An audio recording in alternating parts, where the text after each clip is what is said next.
O presidente Lula vai passar o feriadão amargando uma coleção de derrotas que escancararam como está frágil a articulação política do Palácio do Planalto. Ontem, você acompanhou aqui, o governo sofreu uma goleada no Congresso. Parlamentares derrubaram a saída temporária de presos, mantiveram um veto do ex-presidente Bolsonaro que impede a punição contra a fake news e ainda aprovaram decisões que vão na contramão do que o Planalto queria. É só o começo, então, dessa goleada que contou não só com jogadas da oposição, mas também com gol contra, né, da própria base de apoio do governo. Muito gol contra aí de gente que deveria estar, na visão do próprio presidente Lula, trabalhando pela administração dele. Enfim, vamos tentar entender o que é que está acontecendo. Elisa Claveri e Guilherme Bausa, já direto ao vivo de Brasília, bem-vindos e bom fim de tarde. Elisa, vamos lá.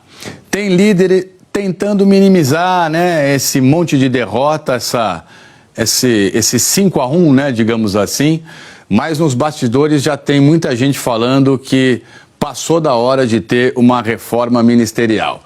Agora sim, voltamos com as imagens de vocês. Peço então, por favor, que expliquem para a gente o que é que está acontecendo e o que esperar, né, de reação do Palácio do Planalto a partir dessa goleada toda que sofreu. É isso mesmo, Trali. Bom fim de tarde para você, bom fim de tarde, Bausa, para todos também que nos assistem. Exatamente isso que você falou. Muitos governistas estão minimizando essas derrotas, dizendo que aqui dentro do Congresso tem dois tipos de pauta. Aquelas pautas efetivamente do governo, que são voltadas para a economia, para a arrecadação do governo. E nesse caso, segundo eles, a base está votando coesa. E tem aquelas pautas identitárias, que é muito difícil mesmo do governo ter alguma vitória, porque a gente está diante de um Congresso conservador que foi eleito, então, em 2022. Só que o que assustou também é que foi um quórum muito alto, muitos parlamentares, inclusive, como você falou, aliados ali do governo, petistas. A gente viu a deputada Maria do Rosário, também o senador Fabiano Contarato, os dois do PT, votando ali contra as saidinhas, na verdade, né? Então, isso assustou o governo, era um quórum de PEC, de proposta de emenda à Constituição. Se eles quisessem, eles tinham colocado ali esses temas dentro da Constituição, inclusive um quórum próximo ao de impeachment, né? Eu falava aqui com o Bausa há pouco sobre isso. O que eu ouvi também de um governista?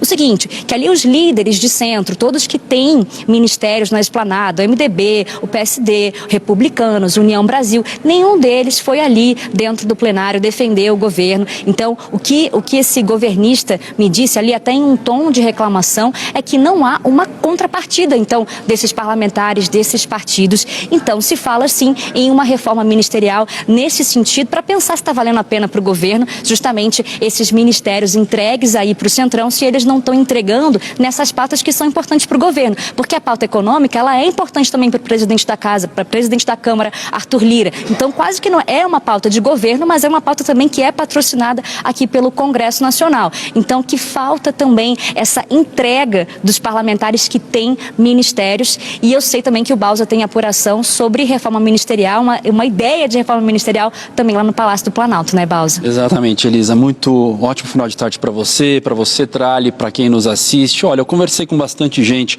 ao longo do dia de hoje para entender a repercussão, a avaliação, a leitura que estão fazendo dessa goleada, desse 7-1 que o governo sofreu ontem aqui no Congresso Nacional, na sessão conjunta entre Câmara e Senado. E há, Trali, entre ministros ali, governistas, ministros tanto do PT quanto do Centrão e parlamentares, visões distintas. A gente pode aí classificar como duas leituras. Uma mais pragmática, que vai nessa linha de que isso já era precificado, que o governo não gastou fichas para tentar evitar essa derrota no PL da saidinha, que isso é natural, que é um Congresso muito conservador e um governo progressista, essas pautas não vão andar. Tudo aquilo que envolve valores, programa, ideologia, isso não vai avançar do jeito que o governo quer. Então isso já era esperado, já era precificado. Essa ala defende que não haja uma mudança nos ministérios agora, que isso fique para depois das eleições municipais, porque daí o governo vai ter um termômetro termômetro para saber o que pode mudar e prepara o seu time, né? O presidente Lula prepara seu time para a segunda metade do governo, para a reta final, avaliando o que deu certo e o que não deu certo. Só que tem um outro setor,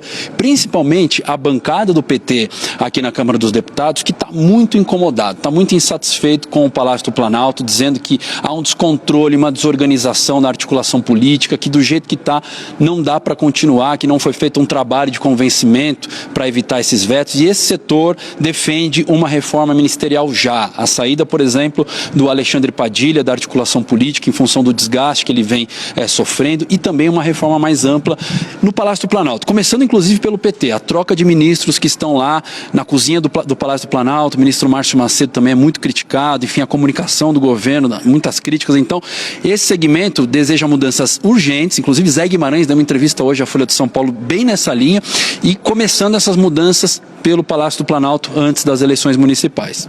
É isso, Baldi. Tem essa reclamação também da ala política aqui dentro do Congresso Nacional, porque o líder do governo no Congresso, que é o senador Randolfo Rodrigues, a reclamação que eu ouvi de deputados, inclusive governistas, mas também de centro e da oposição, é que o senador ele foca muito lá nas articulações do Senado, que é uma casa mais fácil deles conseguirem vitórias. Então, que o senador ele não passa aqui para o Salão Verde. Ali, aliados do presidente da Câmara, Arthur Lira, já tinham reclamado disso. Então, que é muito difícil essa articulação. O senador ele acabou ficando sozinho, então, nessa sessão do plenário ontem. A gente não viu o senador Jacques Wagner, que é líder do governo no Senado. Ele também não bancou essa disputa, que é muito mais política e não é essa parte arrecadatória. Então, a gente viu o senador Randolfo Rodrigues sozinho. Muitas pessoas também, aliados de Randolfo Rodrigues, falando que é difícil, é um trabalho difícil mesmo, um dos mais difíceis da Esplanada, porque está diante de um Congresso muito conservador. Agora, queria lembrar só uma situação também, Balza, é que até na vitória do governo ontem, que é a manutenção do veto ao calendário das emendas... O gol de honra, né?